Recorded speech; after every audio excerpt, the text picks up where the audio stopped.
Amigos, ¿cómo están? Bienvenidos a Radio Uruguay, bienvenidos a La Máquina de Pensar. Arranca La Máquina de Pensar hoy lunes a las 19:03 con Gonzalo Gervás en controles de emisión. ¿Cómo le va, Gonzalo? ¿Anda bien? Muy bien. Y con Caro de Cuadro en la puesta a punto, que está ahí de la producción de este programa, amigos, que durante la semana vamos a estar hablando, hoy también, al final del programa, de King Kong. Después mañana va a estar con nosotros Gerardo Caetano hablando de historias mínimas, la historia mínima de Nueva York.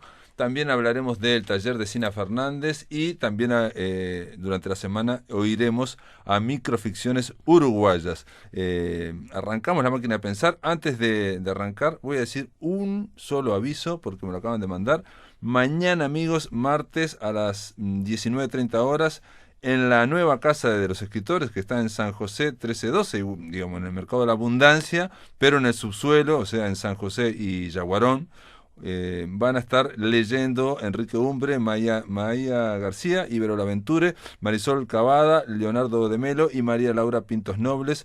Esto está coordinado por Isabel Galo. Como en Botica se llama el ciclo, es mañana martes y están todos invitados y bueno, como siempre es gratis. Ahora, hecho el aviso, vamos a darle la bienvenida a la poeta, periodista, escritora y ahora diría narradora, Laura Inés Martínez Coronel. ¿Cómo andas, Laura? ¿Andás bien? Bien, ¿y tú, Pablo? Ando bien. Sobreviviendo a una gripe, pero bueno, una bronquitis ahí, pero ya saliendo. Laura, presentaste El estampido fatal de la esperanza. Es un libro, tu primer libro, creo yo, de narrativa, de prosa narrativa, ¿no? No es el primer libro de prosa narrativa, Uh-huh. pero probablemente sea el primero que se conozca acá. Y, Yo ya había publicado un libro de prosa. ¿Y allá en Melo lo habías publicado? Sí. Mm. Lo había ¿Cómo se publicado en el, llamaba? 2010 en el 2006, El sueño de Andrea. El sueño de Andrea se llama. Sí. ¿Y de qué era El sueño de Andrea? Bueno, El sueño de Andrea es una especie de entrevista porque en realidad también publiqué un par de libros más con aval del Mides-Cides 1, fin de proyecto, que rescataba viejos oficios, por ejemplo, oficio de la curandera, oficio de oleros, o sea, pertenecientes al lugar. Y El sueño de Andrea es un libro que alguien me pide que le escriba, o sea, es la historia de una niña que quería, bueno, tenía afán, no sé, de crear un merendero en un lugar de Melo que se llama Pueblo Noblía. Ah, Pueblo Noblía. Que sí, es un sí, pequeño lugar, que en ese momento era un tipo pueblo, villa, sí. era un subpueblo, diríamos, en algún momento, pero que ahora está bastante mejor, o sea, ¿Y que está integrado a Melo, decís vos ya? No, pero ya, por ejemplo, tiene cosas que antes, servicios de los que carecía en ese momento. Y yo escribí la historia de la vida de esa niña, unos cuentos infantiles o tal vez para todas las edades, porque son cuentos que pueden ser leídos por adultos. Y bueno, eso también era narrativa. Más misteriosamente, cuando me preguntan, eso inclusive me asombra a mí, me preguntan, por ejemplo, qué poeta me ha influido más. Suelen preguntarme a veces, ¿no?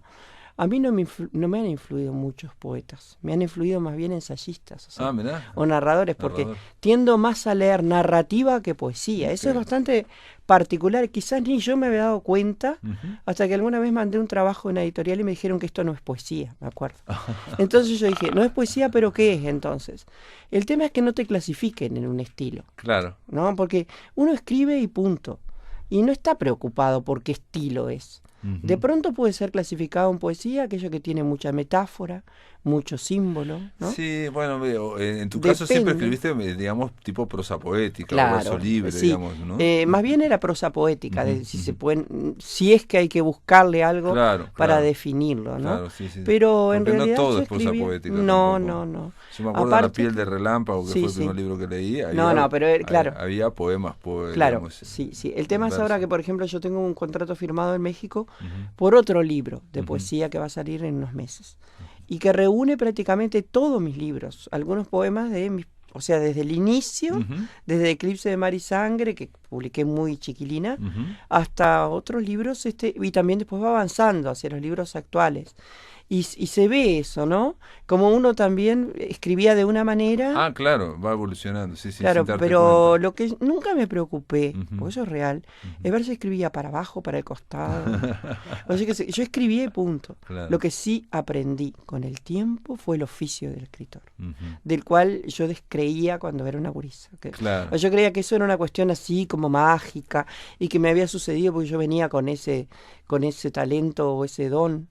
pero en realidad... Sí, un poco la idea, digamos, de que uno escribe bajo la inspiración solamente. No, pero aparte en mi caso es bastante real, porque por ejemplo fue Hortensia Coronel, fue a la presentación de ese libro mío en Melo y ella fue maestra mía en la escuela. Sí, sí, Y ella Coronel es toda tiene, una institución claro, y ella, Melo. por ejemplo, se emocionaba mucho, porque dice, yo era una niña que de muy pequeña había creído que se podía volar, y que además ella tiene un libro mío escrito a mano, que se lo regalé, que se lo escribí para el hijo, cuando tenía 9 años, y se lo guardo como un tesoro. Dice. O sea, en mi caso es real porque como yo escribo desde que era una niña, increíble, me parecía que era completamente, era natural, era mi condición, sí. Era así, era así, chau. Entonces no me preocupaba mucho en corregir, ni nada. Sé que era una gran lectora, eso es real. No, pero el oficio igual se va haciendo aunque no quiera uno. Totalmente. ¿No? Pese a uno, igual se va haciendo. Y creo que en todas las profesiones. Y hay una cuestión de práctica, digamos, que aunque haya inspiración o lo que fuere, eso cuando baja, digamos, la mano ya va adquiriendo práctica. Sí, yo creo que más que el oficio está en todas las profesiones. Sí. Podés tener una parte ahí, pero después tenés que... Y en todas las artes hay una parte de oficio. Lo que estoy viendo sí que El sueño de Andrea sacó el premio Justino Zavala Muniz, que es un premio que daban hace bueno, mucho, es ¿no? un premio que no te voy a decir que yo aplauda mucho ese premio porque está, pero está, si lo consideraron. Sí, no, casi todos ha sacado por lo menos primeros No, libros, porque vos viste que el tema de los premios, yo recuerdo siempre una persona que una vez me pasó un mensaje ahora por el Facebook, que es tan común, diciendo que los premios a los que yo aludía en algunos casos, como por ejemplo el Juana de América o algo así, Juana de América, eran Juana como América. premios que no existían, me dijo algo así. Entonces yo, evidentemente, le dije, premios que no existen porque son del interior del país. Porque son premios que están institucionalizados, son premios que se dan con transparencia, con ediles, con toda la prensa, pero a veces está esa teoría, que si no estás, que no es el premio del ministerio, es como que un premio que quizás más devalorizado. O sea, por supuesto que yo no lo creo. Te digo que a veces sucede. Es más, no solo no lo creo, hasta pienso que eran mucho más objetivos, pero en fin.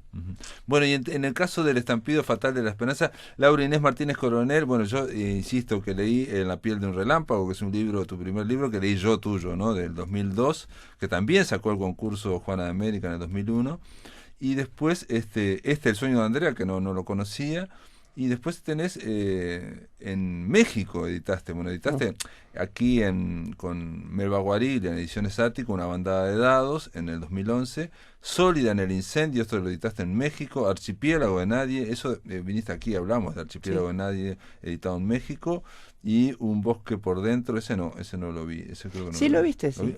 Yo vine a hablar de Un bosque por dentro y lo leí acá también. Perfecto, entonces viniste por Archipiélago de nadie. Por Archipiélago, por Sólida, por Una bandada de dados, por Un bosque por dentro, por todos esos libros he venido acá y están en los archivos. Perfecto. Y en el caso de Toda alegría es imposible, también salió en México, o sea, son 3 el año libros. Pasado vine. 3 libros que sacaste en México. Sí, y voy por el cuarto. Y ahora, que nos llegó ahora, se llama El estampido fatal de la esperanza, y lo publicaste en... No, es en Argentina. En Argentina, sí, en Rosario. En Rosario. En Rosario, Argentina, ¿no? Sí.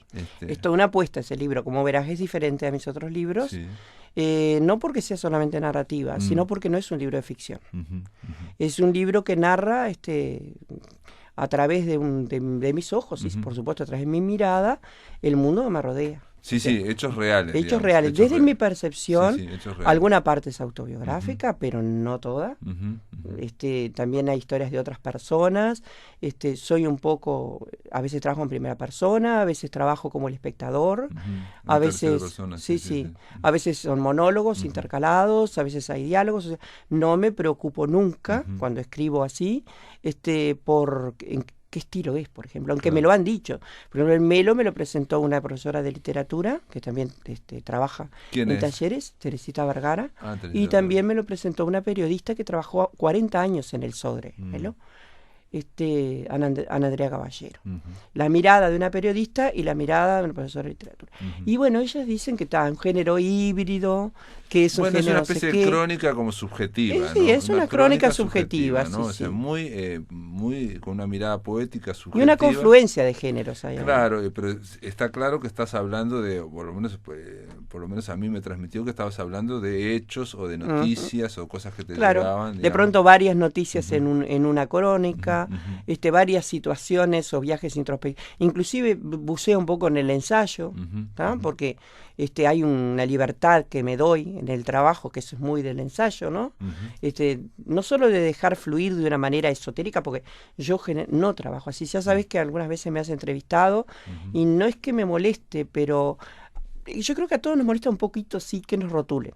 Pero claro, nadie lo hace alevosamente. Entonces, pero que eso de que yo soy surrealista, ¿te acuerdas que yo te lo he dicho? sí, no sí, es así, porque yo en general escribo sobre lo que veo. Ujú. Que le ponga metáforas, símbolos, captación de imágenes o inclusive algo de filosofía, tal vez podría No, ser. y yo a veces te he dicho que me parecía surrealista por la fuerza de las imágenes que no necesariamente están encadenadas o en causa o consecuencia cada una con otra, en ese sentido. Además ahí hay una rotura del tiempo también. Exacto, No. sí, O puedo ser la voz de alguien que no nació, también. No, o por ejemplo, alguien puede creer, el que lea El estampido fatal de la esperanza, que cada uno, digamos, de los textos trata de un solo tema. Y no, claro no que es no. así, no es así. No. En el medio de repente hay pequeñas separaciones y se salta a otra cosa que está vinculada de alguna forma. Está vinculada, tiene un eje temático, pero es otro hecho. Claro, es otro hecho. Es otro hecho. Está intercalado porque tiene sentido intercalarlo ahí. Claro, porque, por ejemplo, en algunas crónicas, por ejemplo, yo muestro dos mundos aparentemente contrapuestos. Por ejemplo, me acuerdo uno que dice ahí que se llama Un paisaje de mendigos, que es lo que piensa un hombre que está en la calle, que es su hábitat, etcétera, y también la mirada del otro, o sea, la mirada del que pasa, o el miedo del otro, o también una persona que se considera comprometida con el hecho, con los mendigos, o con la gente en situación de calle, o lo que sea, pero que dice como discurso que está comprometida con el hecho, pero como que su vida va por otro lado. O sea, trato también de hacer con la palabra, yo creo que siempre intento que puedan pensar a través del arte, ¿no? Porque yo creo que el arte es un arma importante para lograr determinadas transformaciones humanas, o sea, o por lo menos para cuestionar, claro, interpelar un poco certezas, el asunto, ¿no? Sí. Y en el caso de, digamos, el estampido fatal de la esperanza, porque vos tenés tuviste una columna mucho tiempo en Caras y Caretas. La sigo teniendo. La seguís teniendo. Sí. Y también ahí esas columnas también tenían un sesgo, digamos, de poético. Y son así, sí, algunas no. Evidentemente algunas no. Pero no tienen nada que ver con estos textos de acá. Tienen que ver. Tienen que Todas ver. tienen que ver. Ajá. Lo único que ahí se buscó un eje temático particular, salvo algunas que, por ejemplo, se intercalaron, como Los barrotes de la cárcel, que fue una columna que yo escribía a raíz del No a la baja, la campaña. Esa. También por ahí hay algún tema que trata, por ejemplo, del aborto. O sea, yo trato temas sociales ahí. También sé que traté el tema de la adopción, en un caso ahí. Claro. ¿Y eso salieron la violencia salieron en Caras y Caretas antes? Sí. Y al ponerlas acá en el libro, ¿vos las, no todas, las volviste a leer? Sí, o sea, mira, mi trabajo en ese aspecto te pidieron allá desde Rosario para hacer un libro. Y sí, claro. Primero era un libro que era el doble de ese. Bueno, no era posible publicar un libro tan grande, ¿no? Entonces, esa es la mitad del trabajo que yo envié. O sea, que te imaginás que era un libro mucho más grande, ¿no? Y que no eran 5 años de columnas, claro, era un poco de tiempo. Ahí no llega a haber un año. Y no puedes poner toda la columna. No, es imposible, porque imagínate que si vos publicas una columna de doble página todos los viernes, tenés que publicar un libro muy grande, exacto, ¿no? Sí. Entonces se trató de buscarle cierta unidad temática, por ejemplo, que tuviera que ver. Por ejemplo, ahí hay violencia de género. Sí, está muy presente todo, digamos, mucho. Yo apuesto mucho ahí en ese libro ese. La presencia y el estado de la mujer. La mujer particularmente, por eso ese trabajo que se hizo de fotografía, que fue una modelo que hizo. Está espectacular, está muy bien esas fotos. No, las fotos son maravillosas, son de Luisina Raffo, que es del equipo de trabajo de la editorial. Son excelentes. Que es una fotógrafa profesional, además una mujer, una artista muy completa, ¿no? Porque inclusive está en el Circo del Soleil y eso, ¿no? Es excelente. Y después los diseños gráficos, todo eso es muy cuidado. Porque aparte esas fotos van como de alguna forma como narrando algo. Claro, de alguna manera están ella habló mucho conmigo, se comunicó vía WhatsApp, después me mostraron a ver si yo estaba de acuerdo con las imágenes que iba a intercalar, o sea, trabajó con mucho cuidado. Que básicamente las fotos son de una mujer que está, a todos se sacan la foto a contraluz y está atrapada por un velo, ¿no? O sea, yo trato bastante eso, ¿no? Trato el tema de la mujer sola, del peregrinaje. Yo tuve una situación particular en la vida que siempre me acordaba de el peregrinaje de un paria, ¿no? De Flora Tristán, ¿no? Claro. Y que fue a principios del siglo XX, pero que todavía estamos en esa lucha de la mujer estigmatizada, de la lucha que hay que seguir, pero que todavía la mujer sola es un problema en la sociedad. O sea, no está muy resuelto, ni familiarmente, y tratando de sacar belleza de situaciones muy dolorosas. Sí, bueno, esa es la apuesta, ¿no? Esa es la apuesta. Esa es la apuesta del arte, básicamente, claro, porque fíjate que de situaciones muy dolorosas, como hay ahí también la historia de un transexual, bueno, en la cárcel. Y sobre todo hay muchas historias que están atravesadas también de gente del interior también, sí, ¿no? Totalmente, claro. Y de la presencia, digamos, eso, de la presencia de la mujer en el interior y bueno... Y la mirada es otra, aparte. Uno tiene que romper con los prejuicios, pero con riesgos muchísimo más altos, ¿no? Se corren riesgos mucho más altos. Y muchas veces, bueno, eso ya lo dijimos, pero digamos, cada texto se corta y de repente cambia la voz y empieza en primera persona. Sí, lo que pasa es que yo en las columnas, no sé si alguna vez has visto alguna, suelo ponerles capítulos, porque claro, si salto de un tema al otro, como la vida, sí, porque la vida es fragmentada. Claro. O sea, yo no sé en qué columna ahí, pero creo que en una yo medio traigo a colación a Clarice Lispector, porque yo siempre le digo a Clarice Lispector, mi madre de las palabras, y me doy cuenta que la conocí mucho antes que la gente de acá. Porque en el 2011, cuando vine a presentar Bandada de Dados, yo hablé de ella y sé que mucha gente decía que nunca la había leído. Y realmente, porque claro, cuando vos naces en la frontera, es probable que la conozcas antes, como a otros autores, claro, y que la hayas leído en portugués, porque bueno, es lógico, ¿no? Y entonces yo le digo a mi madre las palabras, porque trabajaba de alguna manera, si vos te pones a pensar un poco, el ensayo, también la poesía, la filosofía, y se daba tremendas libertades. Muchas libertades. Y libertades que ahora, bueno, dirán, ay, qué bárbaro, pero que en general, si vos te pones a pensar, en algún momento había cierto rechazo a esas libertades. Obvio, era como más esquemático, claro, el asunto. Obvio, ahora parece muy lindo desfragmentado. Porque leer a Clarice Lispector sin fragmentarla y convertirla en una frasecita de un cartel de Facebook no es changa. No es fácil. Es una escritora bastante hermética. Ella se hizo, digamos, un lugar en la literatura brasilera de una forma, pero digamos, como decís vos, a los codazos. Le tuvieron al final que admitir la coherencia de ese mundo. Tal cual. Final, por eso yo me siento muchas veces identificada. Y la conocí muy joven. Y después admirarla. Lo que pasa es que es brillante también. Bueno, lo que pasa es que para descubrir lo brillante... Pero es muy difícil, digamos. Claro, desde el punto de vista textual, ella, por ejemplo, tiene un libro donde comienza comienza con una frase que ya está partida al medio. O sea, pero y seguro, o sea, ya empezó. Lo que yo la nombro ahí en Tal vez en Primavera, ella comienza con puntos suspensivos. Exacto. Y lo termina con puntos suspensivos. A mí me parece bárbaro porque la vida es así. ¿Está? Pero darse esas libertades cuando uno tiene que supuestamente empezar, que después la trama, que después no sé qué, y que después ponerle un punto en un momento que además era más resistido que ahora. Claro. Porque ahora te diría que no es tan resistido, ¿no? Hay gente que le gusta o no le gusta, eso es otro tema. Vamos a hacer una pausa, amigos. Estamos conversando con Laura Inés Martínez Coronel. Ella es una poeta de Melo, pero vive acá, vive en el sur, sobre este libro que se llama El estampido fatal de la esperanza, que fue editado en Rosario, Argentina, que fue presentado el viernes pasado en la Casa de los Escritores del Uruguay, y que, como dijiste vos, ya lo presentaste en Melo, lo presentaste allá en Tacuarembó. En Argentina fue el primer lugar que lo presenté, porque fue el lugar que nació.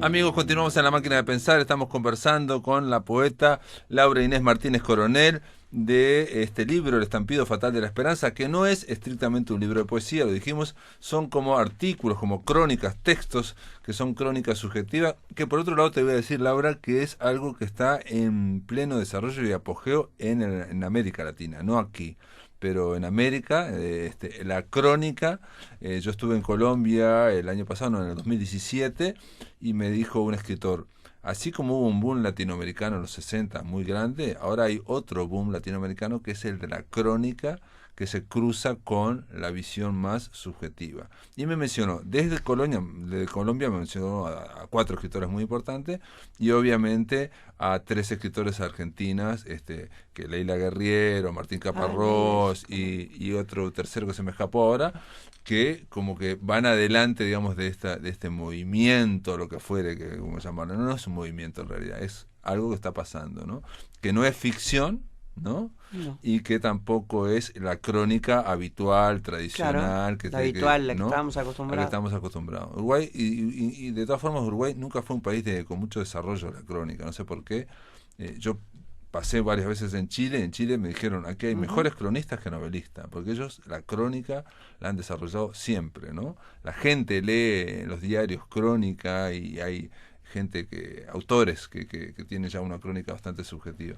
Pero esto es reciente, digamos. Sí, mira tú, será por eso que noto que en algunos lugares les interesa tanto el trabajo que hago. Y en Argentina, capaz que en Argentina, sí, claro, bueno, y en México también, No, una de las personas, uno de los editores que yo de estos, también es un periodista que hace crónicas y las recapitula. Claro. Por eso le interesa, se sintió identificado posiblemente. Claro, en el momento para Argentina que ellos ya están haciendo de hace Igual te años. digo que me asombró lo que me dijiste.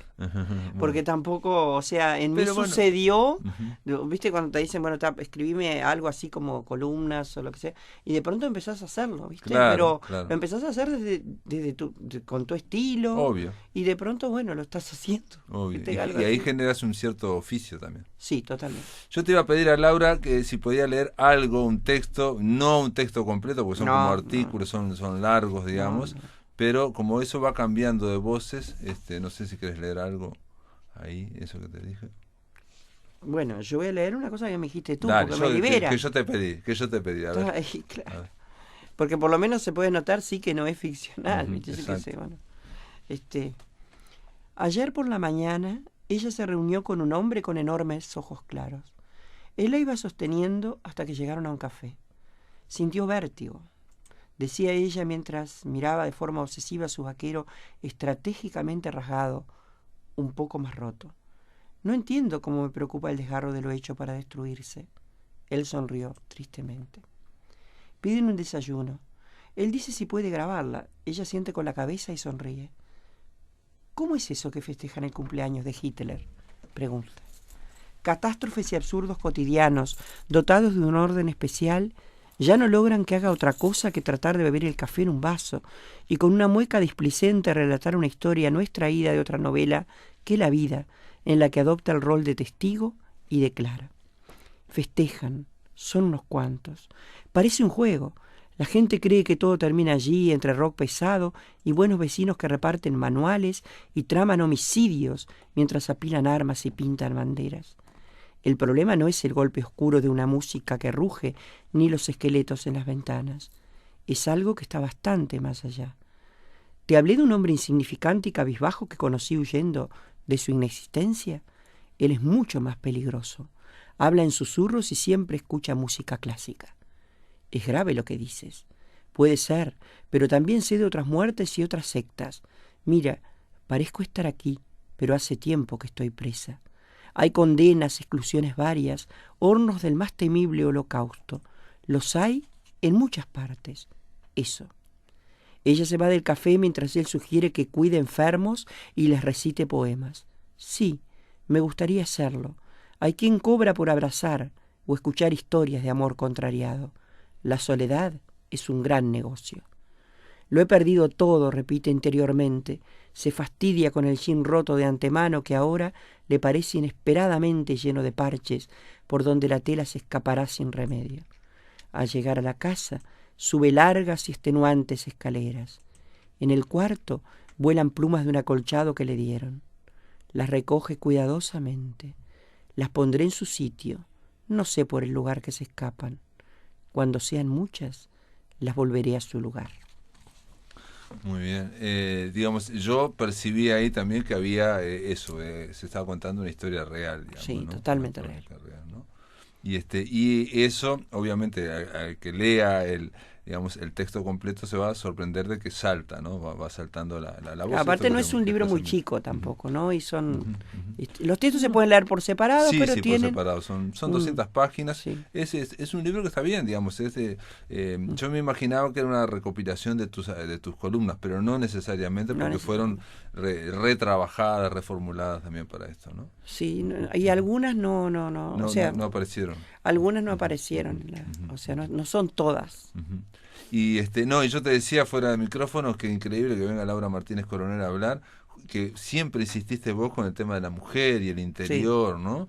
Y más allá de todo el tema político, todo lo que conmovió el viernes pasado, lo que pasó en Colonia, ¿no? Sí, todo lo de los audios, de alguna forma trae también, ¿no? Aunque a mí no me parece nada extraño, te digo sinceramente, lo que pasó en Colonia. No. Me gustaría asombrarme de algo así.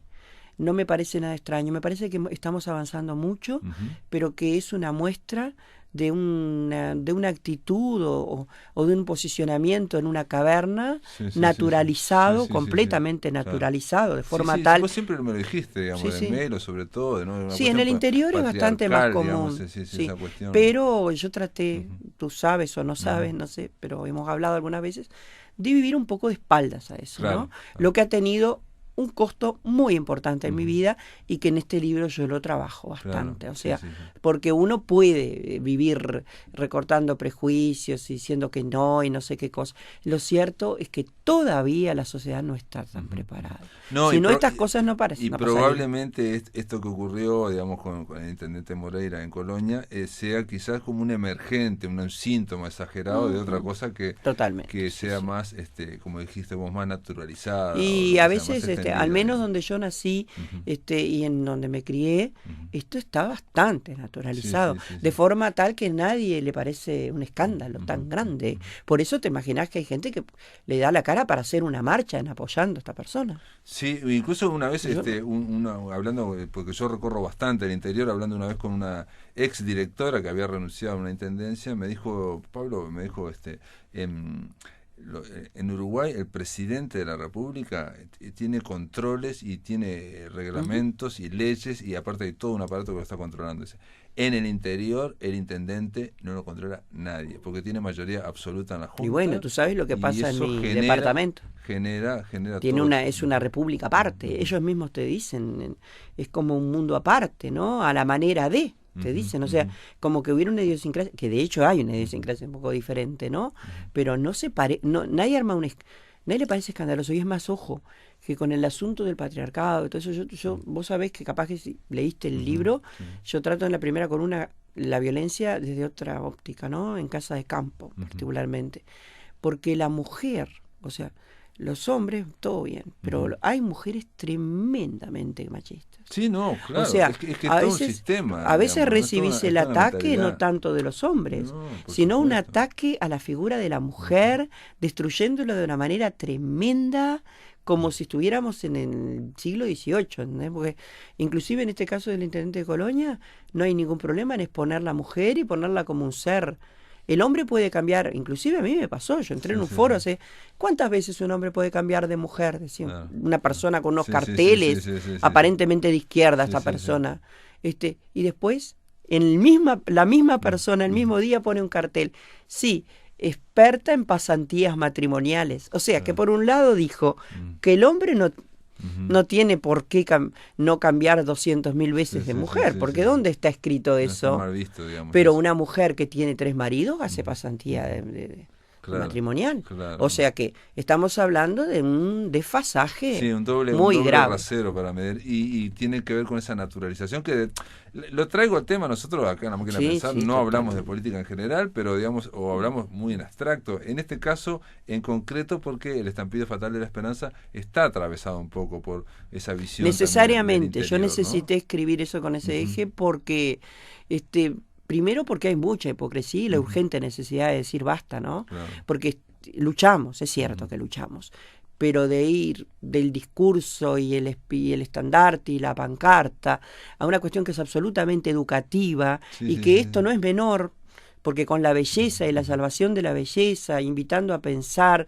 y tratando de sacar luz de cosas muy complicadas y muy dolorosas, conmoviendo más que asombrando, se puede lograr una transformación de la mirada. Claro, ¿no? claro. Y eso no es nada menor, porque llega a cansar una situación así, que la mujer le duele, porque inclusive familiarmente, las mujeres que nos separamos, tenemos que luchar también con un rechazo que inclusive de las personas que dicen querernos mucho, porque hay como un juicio sobre que hiciste algo mal, Sí, sí, que sí, sí, algo sí, vos sí, debes sí. de haber hecho. Sí, sí, ¿Vos claro, sabés claro, algún tema? sí, sí, sí, Así sí. que si andás peregrinando por las calles con una Sí, sí, niña, sí. y bueno, será un castigo de personas aparentemente avanzadas, instruidas, que dicen Y quererte. en tu caso sería, digamos, ir en contra, digamos, de ese statu quo. Y también está... Bueno, pero conmigo hay miles de mujeres No, pasando por lo mismo. no, y después está lo otro, que también dentro del statu quo naturalizado, mujeres que avanzan, digamos, utilizando todo esto que estamos hablando, ¿no? Por Digamos, esta supuesto, mentalidad, por ¿no? supuesto, Digamos, porque es así, porque es verdad, como aquella canción de Aute, ¿no? El trepa, trepa por tu chepa, el trepa llegará a ser VIP, porque realmente también sucede, porque si vos naturalizás un montón de conductas, no te va a parecer nada extraño servirte de determinadas prebendas. Claro. Claro, sí, O sí, sea sí, que sí. es complicado, porque eso Sí. hay mucha Y gente... sobre todo esto, yo lo digo, atención, para complejizar, para que no quede solamente que es un patriarca, un caudillo que está allá arriba, y no sé cuánto, y que es el emergente, tal cosa. Eso sería muy fácil decir, bueno, Muy facilista, lo sacamos, y en fin, no sé qué, no sé cuánto. Seguro. Y eso sabemos que no es así, no No, ocurre, ¿no? y bueno, y podrá salir él, y hay 10.000 más que están ahí, ¿no? Claro, O van a entrar. Sí. Y con el apoyo muchas veces de mujeres que también tienen que ser educadas, o sea, y educadas no porque yo esté menospreciando la inteligencia de nadie, yo creo que nosotros tenemos que crecer como personas. Y yo creo que también hay que poner controles, que los mismos controles que hay aquí en Montevideo para el presidente y Poder Ejecutivo de eso, podérselo también a los intendentes, ¿no? Sí, entre claro. otras cosas, ¿no? Y por Pero supuesto. bueno, El Estampido Fatal de la Esperanza, Laura Inés Martínez Coronel. Este libro está en algunas librerías aquí. Bueno, sí, o se puede en contactar realidad con vos. es vía mejor Facebook. que se contacten conmigo porque el hecho es que yo no tengo tantos ejemplares. Ah, perfecto. Entonces es mejor a veces que sea una cuestión mucho más directa que yo lo esté dejando por ahí en alguna que otra librería. Perfecto. Y en Facebook te ubican como Laura Inés Martínez Coronel. Sí, con mi nombre completo. ¿Con tu nombre completo te ubican? Bueno, tengo 2 Facebook en realidad, simplemente porque en un año completé los 5.000 amigos y yo utilizo las redes más bien para difundir el trabajo. Perfecto. Bueno, no sé si trabajo, por lo menos mi manera de estar en el mundo más o menos relativamente, ¿no? Pero todo lo podemos hacer. Yo creo que es un arma que si se usa bien, sin duda, es efectiva. Sin duda. En mi caso ha sido efectiva. Las redes son un medio de comunicación que lo que hay que tener es contenido para difundir. Ay, claro, bueno, mucha sí, gente pero no eso, tiene contenido. Bueno, pero eso te pasa fuera de la red también. Si vos no tenés contenido fuera de la red, te pasa lo mismo. Muy bien, Laura Inés Martínez Coronel es uno. Dale. Y otro es Laura M. Coronel. Perfecto. Felicitaciones por el Estampido Fatal de la Esperanza, por esta edición en Rosario, y gracias por estar en La Máquina de Pensar. Gracias siempre a ti. Muy bien, amigos, del otro lado de la línea, ya en Mar del Plata, se encuentra Ricardo Ruiz. ¿Cómo andás, Ricardo? ¿Andás bien? ¿Qué haces, Pablo? Todo bien, por suerte, muy bien. Muy bien, hoy vamos a hablar de el simio más famoso del mundo, el más grande por lo menos, King Kong. Vamos a hablar de Kong el Rey, ¿no? King Kong, exacto. Este simio que nació en la isla Calavera y que no sé si sabías, según cuenta la leyenda urbana, murió en Mar del Plata. De eso vamos a hablar hoy. No sabía eso, no sé. Bueno, hay que escuchar la columna. Perfecto, igual esta columna ya me obligó a mí a ver la última de King Kong, la de la isla de la Calavera, y me gustó mucho la película, Sí, es una de las que vamos a recomendar. Dale. Vamos a arrancar por el principio, así no nos mezclamos. Perfecto. King Kong es un simio gigante, un gorila gigante, es uno de los monstruos más famosos del cine, aunque según mi criterio no sería un monstruo, ¿no? Sería un mamífero más, como Exacto. cualquiera de nosotros. El hombre lo considera un monstruo, ¿no? En realidad es una criatura prehistórica que ha sobrevivido en una isla abandonada junto a un montón de otras criaturas.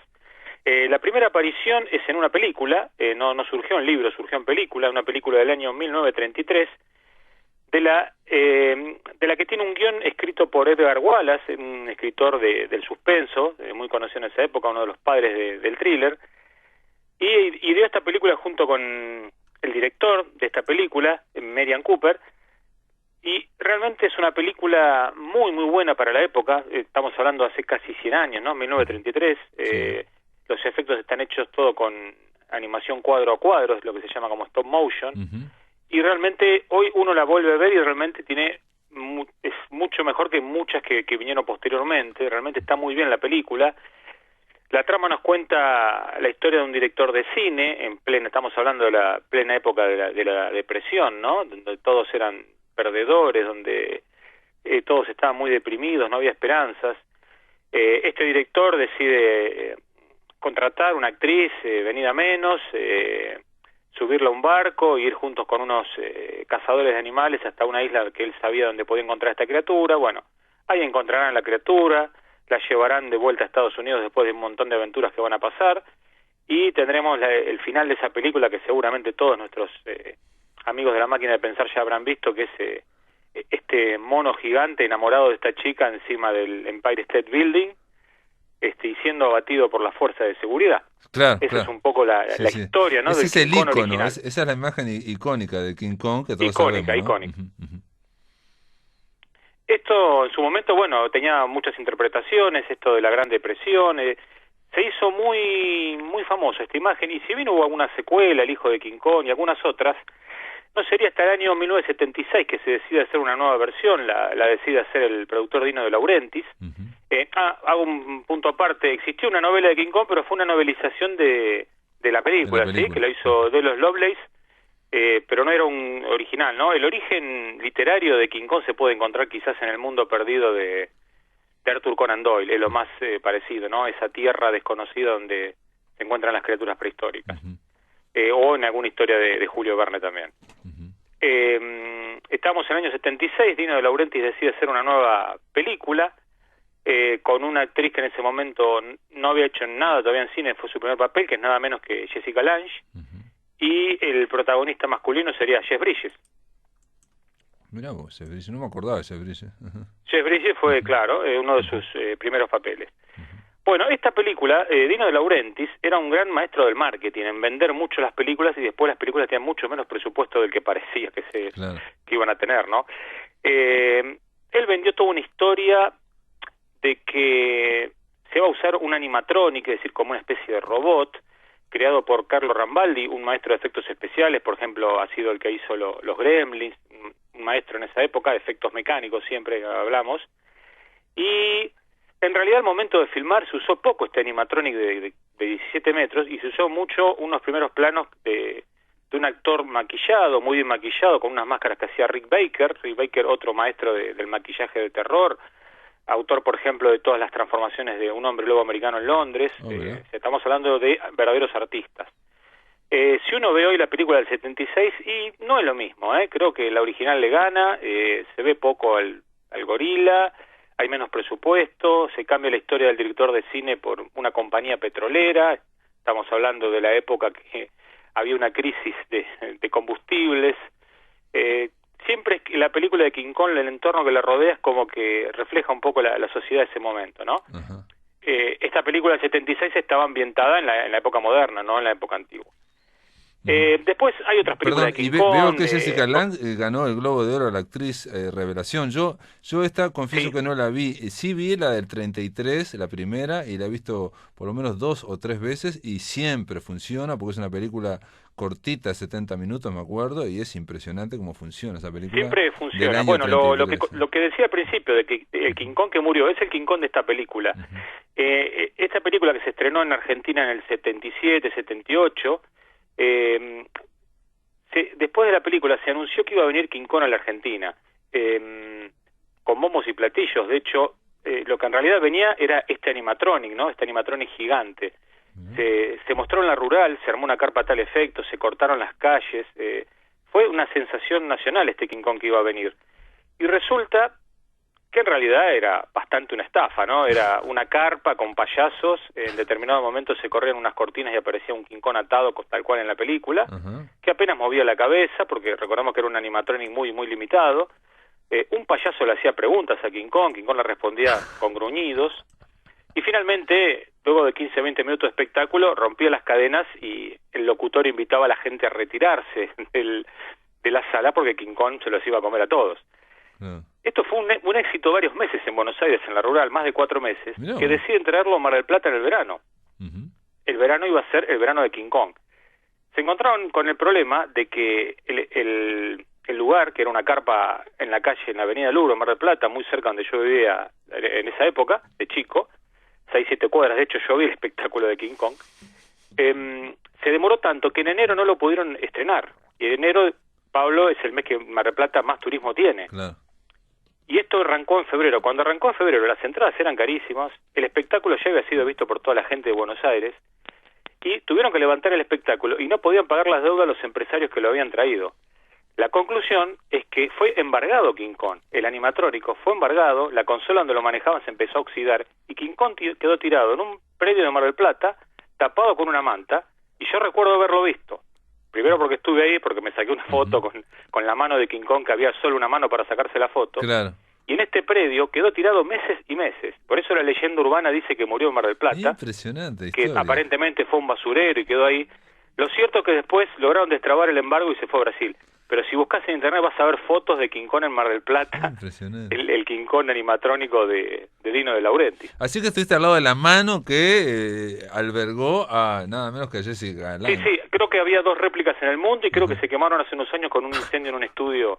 Sí, todos los chicos que en ese momento fuimos a ver, que fuimos la gran mayoría de chicos de Buenos Aires y Mar del Plata, que fuimos a ver el espectáculo, ¿no? Claro, y nos podíamos sacar la foto con la mano de King Kong. En algún lado debe estar esa foto. Impresionante, bueno, impresionante. Ese es el King Kong del 76. Del 76. Después pasamos ya al King Kong después de esta anécdota, por esta leyenda urbana muy curiosa, pasamos al 2005, que tenemos el remake que hace Peter Jackson. Sí, que tampoco la vi. Una película muy a lo Peter Jackson, muy larga, con el ritmo un poco irregular, pero creo que está muy bien. Es un gran homenaje, es una carta de amor a la película original y al cine, porque respeta prácticamente el guión en absolutamente todo. Protagonizada por Naomi Watts, Jack Black, ¿no? Jack Black y no me acuerdo ahora, y Adrien Brody, Adrien que Brody, hace de protagonista, claro, también del galán. Creo que está muy bien, con muy buenos efectos. Es la más realista con respecto al movimiento del gorila, que está actuado también por Andy Serkis, ¿no? El que trabajó con él en El Señor de los Anillos haciendo de Gollum. Es el que le provee el movimiento y sobre eso se hace la animación. Pero no, yo no la vi. ¿Qué tal está? ¿Vos decís que está bien esta? Sí, la he visto, la he vuelto a ver el fin de semana, yo creo que está muy bien. Creo que al ser tan larga, yo nunca me opongo al cine largo, a las películas largas, esto ya lo hemos hablado cuando hablábamos de It, pero creo que en algún momento pierde un poco el ritmo o tarda mucho en contar todo, porque es Peter Jackson, le gusta a Peter Jackson esto, pero creo que todos los valores en realidad de la película están muy bien. Es un gran espectáculo, y sobre todo un gran homenaje a la película original. De hecho está ambientada en la misma época que la película original. Y tiene escenas prácticamente calcadas, como siendo un tributo al original. Claro. Y llegamos a la última, ¿no? La isla de... Y llegamos a la última que, al igual que a ti, Pablo, a mí pero encantado. Me ha parecido una gran película para verla comiendo pochoclos y disfrutando unas peleas de monstruos filmadas a plena luz del día, que realmente están muy entretenidas. Yo la empecé a ver y me recordó todo el comienzo a Indiana Jones, porque con eso ya estamos hablando de palabras mayores. Y lo que diría con respecto a la de Peter Jackson, que yo no la vi, esta lo que tiene es sentido del ritmo, está muy ajustado todo está muy ajustado. Sí, hay que destacar el elenco de esta película, ¿no? Realmente es un... Sí, pero ninguno es una película... Tom Hiddleston, sí. Brie Larson, John Goodman, John C. Reilly. ¿Cómo es? Jackson también, ¿no? Gabriel L. Jackson, ¿no? Sí, está muy bien Samuel los efectos. Perdón, sí que no te escuchaba. Samuel L. Jackson y John C. Reilly, que es un gran actor y que hace un papel que está a la medida de él realmente. Sí, creo que es el que más se destaca, es el que más empatía logra con el público. Es una película pensada en los monstruos, ¿no? Y es una historia que se aleja un poco de la historia del King Kong original. Acá vamos directamente a la isla y no nos vamos a mover de la isla. Esta película es parte de un multiverso, como se llaman ahora estas películas conectadas, donde se va a conectar con Godzilla. Godzilla se estrenó la 2 este año, y el año que viene, en el 2020-2021, la idea es hacer Godzilla contra Kong, ¿no? Ahí vamos a tenerle el enfrentamiento del monstruo oriental por excelencia contra el monstruo occidental por excelencia. No, pero está muy bien, no solamente toda la animación, está muy bien esta película también, lo que sería el diseño de escenarios, hay una onda historieta, cómics, pero de altísimo nivel, porque cada una hay Pablo, en esto, más allá del buen trabajo que hicieron de los monstruos en esta película de La Isla Calavera, hay muy buen trabajo en el diseño de los lugares, los paisajes. La vegetación, las montañas, hay mucho de eso diseñado por computadora y realmente está muy muy bien. Y hay varias veces, porque transcurre en la época de Vietnam, ¿no? De los 73. Sí, en los años 70, exacto. Claro, entonces lo que ocurre en esta vez es que hay primero la banda sonora tiene grandes éxitos de los años 70, ¿no? Y después, muy de Apocalipsis Now. Y Apocalipsis Now, claro. Hay, por un lado, rock del 70 y por otro lado, helicópteros. Aparte hay, digamos, tropical. Es imposible no recordar una y otra vez, y hay muchas referencias al ambiente de Apocalipsis Now. Esta película costó $190 millones. Es una moneda importante. Pero recaudó, dice acá, 534 millones de dólares. O sea, fue un súper éxito. Sí, fue... los comentarios que leo en general también fueron muy buenos de esta película, destacando esto, ¿no? De que no es tanto la historia, sino la idea de contar. Pero creo que la ambientación y un poco las peripecias que le van pasando a estos personajes, creo que está muy bien, que no se queda solamente en una pelea de monstruos como puede ser, no sé, Transformer, que es permanentemente... Exacto, nos queda un minuto. Choque de robots, ¿no? Acá las escenas se entienden las escenas. Nos queda un minuto, Ricardo, para cerrar. Sí, bueno, terminamos. Y bueno, una cosa que tiene Kong siempre es esta especie de protector, ¿no? En esta última como un protector dejando un mensaje ecológico. Kong es más que un monstruo, es una criatura obligada a irse de su hábitat natural. Y lo importante el monstruo termina siendo el ser humano, ¿no? Lo importante que nos dijimos de Kong, del rey Kong, King Kong, que es, él sabe que es el último de su especie, no va a quedar otro gorila. Exacto, es el último de su especie, aunque hicieron películas del hijo de Kong, pero bueno, mejor no mencionarla. Bueno, Ricardo Ruiz, quedó planteado el King Kong con La Isla de la Calavera, recomendación de Ricardo Ruiz aquí en La Máquina de Pensar, y digo, lo aplaudimos calurosamente, y gracias por estar en La Máquina de Pensar. Hasta la próxima, Pablo. Amigos, se terminó La Máquina. Mañana vamos a estar con Gerardo Caetano para hablar de Historia Mínima del Uruguay, que es un libro editado en México, también Caetano editó en México, y es un libro que lo obligó a condensar la historia del Uruguay en muy pocas páginas, bueno, en bastantes páginas, pero en realidad a buscar las grandes líneas que atraviesan la historia de este país que se llama Uruguay y que es un estado frontera que está entre dos grandes y es una condición que comparte con Paraguay y Bolivia, y también un país que es de los más nuevos de América Latina, de América del Sur, y que tiene la población más vieja y que la quinta parte de la población del Uruguay está fuera del territorio nacional y son los más jóvenes. Esto es todo, amigos, que lo pasen muy bien.